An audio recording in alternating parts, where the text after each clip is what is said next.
श्री स्वामी समर्थ स्वामी विचार चॅनलमध्ये सर्वांचं मनपूर्वक स्वागत। मंडळी, आपल्या जीवनात अनेक अडचणी येतात। त्या अडचणीतून मार्ग निघण्यासाठी आपण स्वामी महाराजांना नेहमी प्रयत्न करतो। तर आजच्या व्हिडिओमध्ये हळदीचे 5 उपाय मी सांगणार आहे, जे तुम्ही केले तर तुमच्या जीवनामध्ये आनंद भरेल किंवा तुम्हाला अडचणीतून मार्ग नक्की सापडेल। त्यामुळे व्हिडिओ शेवटपर्यंत नक्की पहा, जराही स्किप करू नका। आणि हे उपाय आवडले तर चॅनलला लाईक, शेअर आणि सबस्क्राइब करा।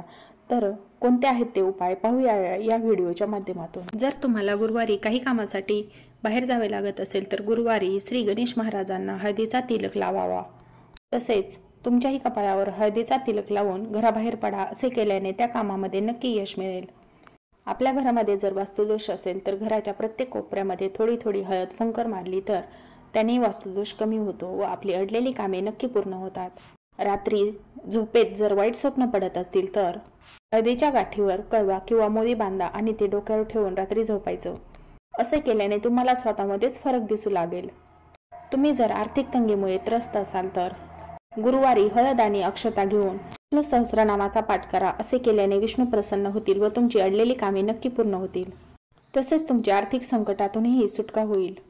प्रत्येकाला पैशाच्या अडचणी असतात, अडीअडचणी असतात, समस्या असतात। तर पैशाची कमतरता दूर होण्यासाठी गुरुवारी एका कपड्यात 5 अख्खी हळद बांधा आणि ती गाठ किंवा ती पुरचुंडी लॉकर, कपाट किंवा जिथे तुम्ही पैसे ठेवता अशा ठिकाणी ती ठेवा।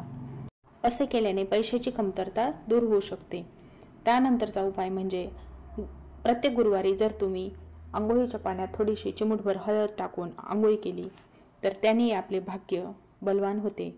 त्याचप्रमाणे प्रत्येक गुरुवारी हळदीमध्ये गोमूत्र शिंपडून त्याने आपल्या उंबरठ्याला लेपन करावे आणि युनिव्हर्सकडे आपली कामं पूर्ण व्हावीत अशी प्रार्थना करावी।